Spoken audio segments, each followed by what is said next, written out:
Olá, bom meus amigos, então vamos hoje para mais um episódio do Doutor. Só mais uma pergunta, quem nunca teve essa dúvida no final da consulta? E hoje estamos com uma convidada especial aqui, a doutora Luani, que é fonoaudióloga aqui da clínica Exclusive. Tudo bom, doutora? Tudo ótimo, muito obrigada pelo convite. Nada. Bom, doutora, estamos aqui hoje para falar um pouquinho sobre a respiração.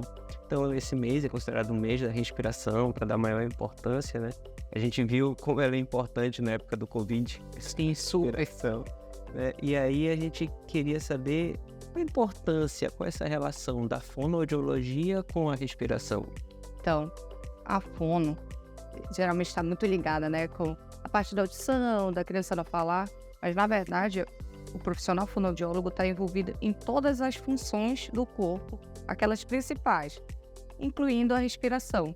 Nós trabalhamos com a respiração, nós adequamos a respiração em todos os casos, todos os processos de doença em que ela está envolvida.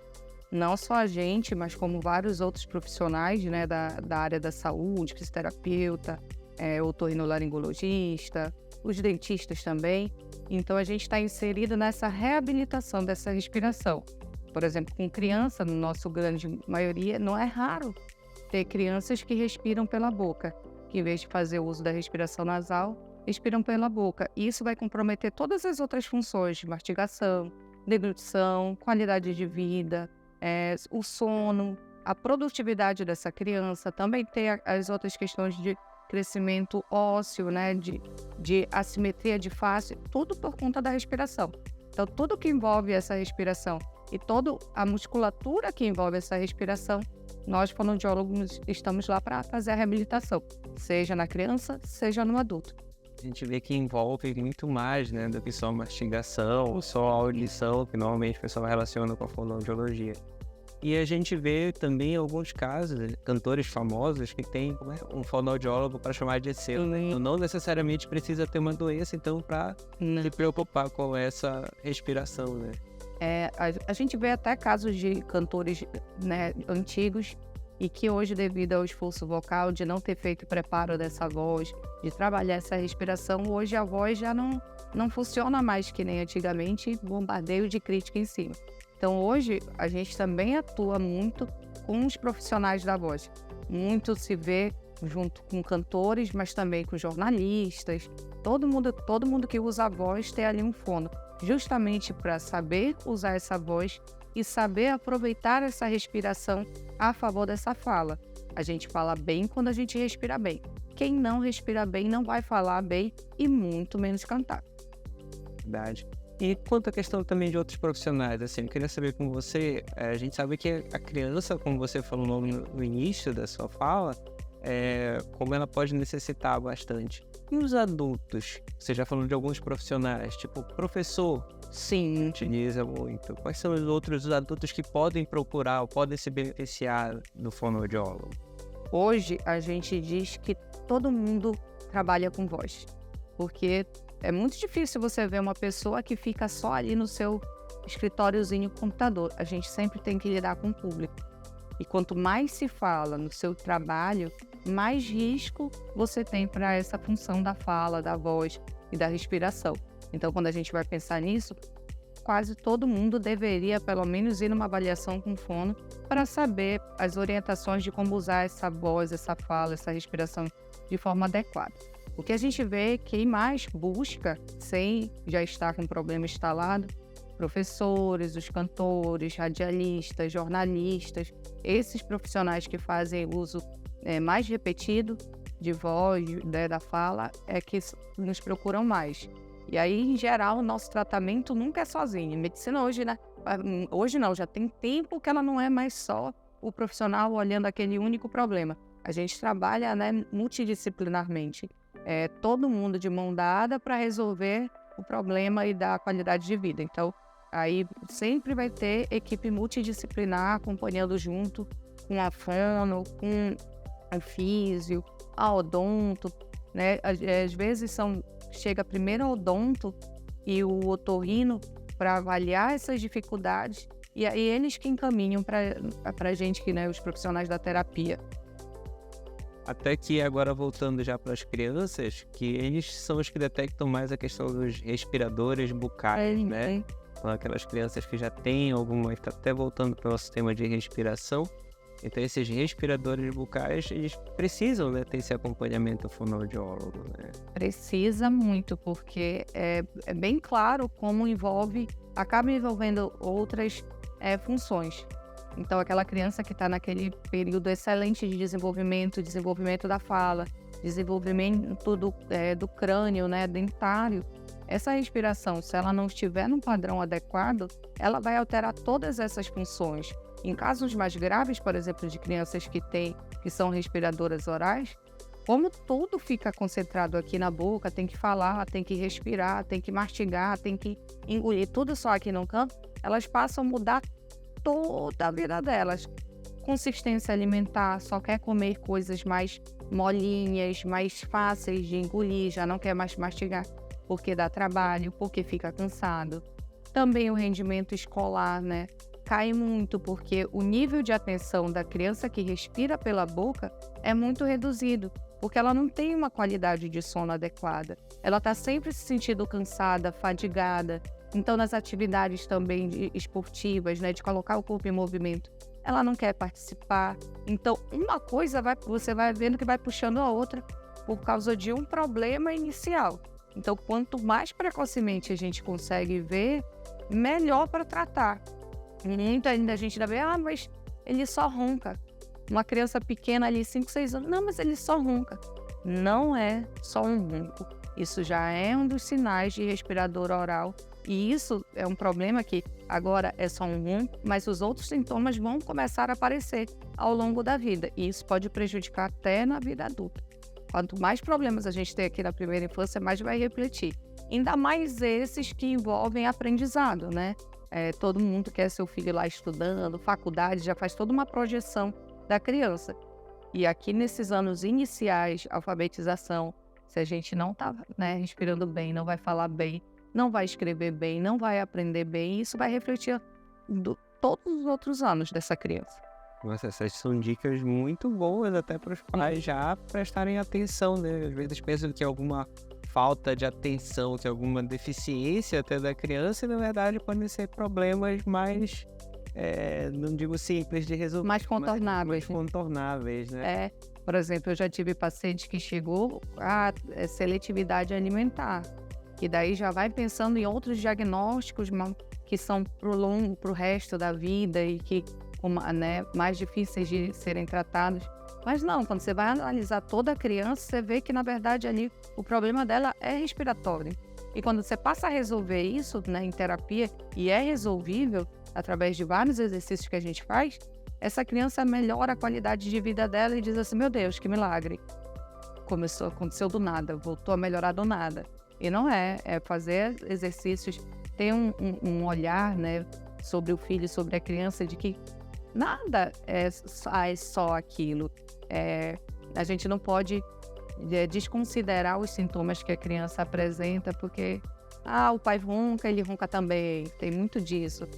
Ele fica respirando da boca, mas é assim mesmo. Não é. Isso precisa ser tratado.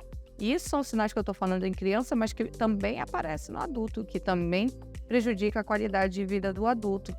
Adultos que não respiram bem, que respiram pela boca, são pouco produtivos no seu trabalho, no dia a dia, estão sempre com a sensação de cansaço. A gente diz que o respirador oral, a gente reconhece já quando abrir a porta do consultório, porque eles têm o aspecto do salsicha do Scooby-Doo, o olhinho caído, bochecha caída, aquele pescoço para frente, falta de postura, porque somente a respiração ela vai alterar todo esse padrão muscular, físico.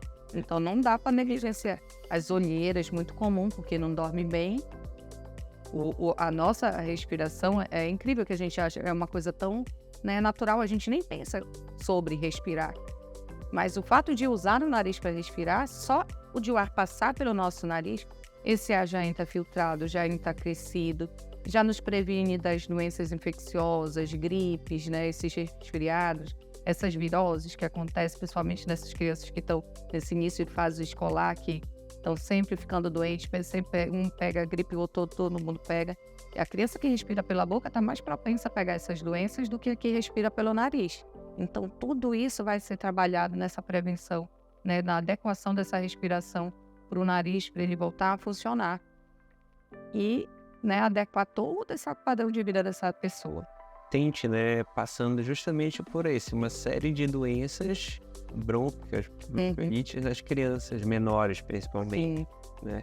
E isso tem relação com o tipo de respiração que essas crianças têm. Teve a questão de mudança de temperatura, né, a mudança do período muito chuvoso, então tudo quando acontece isso fica mais predisposta, né? E aí você falando isso da respiração mais bucal dá maior predisposição. Sim, Então, sem dúvidas, sem dúvidas. Principalmente nas nossas crianças, que elas são mais suscetíveis mesmo à doença, ainda estão no processo de vacinação, né, de ganhar anticorpos, mas também nos nossos idosos, nos nossos adultos. Quem respira pela boca, o ar não é filtrado, ele entra direto gelado e vem com tudo aquilo que está, né? O nosso ar não é limpo. Ele joga. Estava aí, como a gente falou lá no início sobre a pandemia, o Covid, o uso de máscara é justamente por isso, porque tudo aquilo que a gente tem no nosso corpo, a gente acaba jogando quando está falando, quando está respirando. Quando a gente respira pela boca, a gente facilita, é uma porta de entrada para todas essas doenças virais. Então, a gente viu aqui, né, um boom muito grande de doenças e de crianças ficando realmente graves. E pior ainda, que na recuperação, né, quando a criança faz aquele processo infeccioso que tem mais secreção, que fica tudo mais acumulado, imagina que, além de tudo que ela está sentindo naquele corpinho, o catarro fica aqui, a secreção, que é tossir, tem que respirar, tem tudo. Elas realmente ficam bem desorganizadas, é pior ainda. dentro da idade nem sabe, né? Nem sabe escarrar, o que é pior ainda, porque daí volta de novo para aquilo. Tá tudo acumulado na boca, todas as funções. Então não tem separação. Aí vai começar a escolher para usar uma. Respirar não dá para parar de respirar. Então aí vai começar a deixar de comer, aí começa a querer parar de falar. Aí fica todo, né, mais molezinho, mais adoentadinho por conta disso. Então, a gente tem que ficar de olho realmente nessa respiração. Você já deu várias dicas para a gente identificar assim, problemas tanto em adultos quanto em crianças. E dicas para a gente fazer algum exercício em casa, ou adulto ou criança. Aerossol é bom, né? Aquela nebulização seria bom. Eu vejo que alguns até cantores também fazem aspiram aquele vapor de água também para tentar ver se melhora. Então tem alguma coisa que pode fazer? Ou até aqueles exercícios fonéticos que fazem também.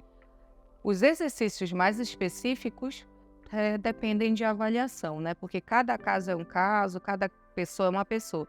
Mas tem coisas que são básicas que todos nós deveríamos fazer. O aerosol, né, fazer a nebulização é excelente porque a gente aumenta a umidade. Então, nesse mesma linha de pensamento, aumentar a ingesta de água e a hidratação. Também usar e abusar da lavagem nasal, porque a gente acumula mesmo secreção no nariz. As crianças, como a gente falou ainda agora, não sabem também escarrar e não precisa estar doente para se ter secreção. O nosso corpo é cheio de secreção, principalmente nossas vias aéreas superiores. Então, você abusar da lavagem, né, que não tem nenhuma contraindicação, você pode fazer desde o bebezinho até o vovozinho. Qualquer tipo de lavagem, doutora? Só da gotinha ou a lavagem? Então, isso vai depender da habilidade, né? Porque a lavagem, ela tem uma forma correta de se fazer. Apesar de ser um procedimento muito simples, ela tem a forma correta de se fazer para você não prejudicar até a audição, não dar otite e tudo mais. Então, se você não tem habilidade, não sabe fazer a lavagem, utilize o jatinho, a gotinha ali, soro. Medicação, fora isso, dilatador, só o médico pode recomendar. Mas com soro você pode fazer essa lavagem. Agora, se você... Se procurar um profissional, se tiver alguma insegurança, ainda para ser orientado. Exatamente. Aqui na clínica, a doutora Amanda, inclusive, já fez vídeos ensinando a fazer lavagem nasal. A minha recomendação é a lavagem nasal, se você tem habilidade para ela, porque a gente vê que solta muito mais secreção do que nos sprays, né, gotinha. Muito mais efetivo. Muito mais efetivo. E aí, depois que a criança, o adulto mesmo, se acostuma a fazer, eles mesmos fazem. É muito simples, assim, basta saber o posicionamento, jogar para o lado, fluxo contínuo, cabeça baixa para cair. E pode fazer quantas vezes quiser. E aí o paciente, inclusive respirador oral, que é um paciente que em geral tem algum tipo de obstrução, né, seja por secreção, seja por ser alérgico, por alguma coisa, se beneficia muito da lavagem. Então, assim, e o monitoramento, né? Você vê a criança ou o adulto, tá lá todo o tempo, boca aberta, lábio ressecado, às vezes até a gengiva sangra por conta disso, aquela língua pendurada. Isso já é o ronco noturno, já são os sinais de que a respiração não está adequada. Aí você pode simplesmente começar a trabalhar, né, a autopercepção da criança, dizer, ó, fecha a boca. Mas vale lembrar que se tiver algum problema estrutural que precisa ser resolvido para que este nariz funcione bem, só isso de fecha sua boca não vai resolver, ela vai precisar sempre de toda outra avaliação. Por isso que é muito importante a consulta, né, a avaliação com todos os profissionais. É bem comum a gente ver nessas crianças as tonsilas inflamadas, né, seja as amígdalas, seja as adenoides. Às vezes elas estão tão inchadas que tem indicação cirúrgica. Então tudo isso tem que ser visto, analisado, para poder pensar na reabilitação dessa voz, dessa respiração. Dessa respiração. Porque se tem algo ali que impede, a gente primeiro resolve isso para depois ir reabilitar. E aí reabilita a musculatura, reabilita a respiração, e isso vai reabilitar todas as outras funções, mastigação, deglutição, fala. Tá muito bom, doutora, viu? Dicas excelentes, né, pessoal? Então, eu quero agradecer a sua presença nessa entrevista aqui, nesse nosso bate-papo. Acho que foram dicas excelentes aí para o público. Tanto como identificar, quanto como fazer algumas medidas em casa também, né? E com orientação responsável, que é o principal, né? Também ter a consulta com o fonoaudiólogo, já ver isso com o médico, otorrino ou com o pediatra, se for as crianças. Então, eu acho bem importante. Muito obrigado, doutora, pelo nosso bate-papo. Tá? Acho que foi muito engrandecedor pra gente. Eu que agradeço, gosto sempre de estar falando, alertando, tirando dúvidas, né? É importante a gente trazer essas informações para que não passe desapercebido mais, né? A gente tem acesso à informação tão facilmente hoje em dia, e aí ter informações de qualidade real e daquilo que a gente pode realmente utilizar no nosso dia a dia faz muita diferença. Então, contem sempre comigo, estou à disposição. Muito obrigado. Então, a Clínica Exclusiva também se propõe isso, levar informação para você. Então, para você, sabe que a informação é a que dá poder. Então, já fica com mais essa dica da nossa fonoaudióloga, doutora Luani. No nosso quadro, doutor, só mais uma pergunta.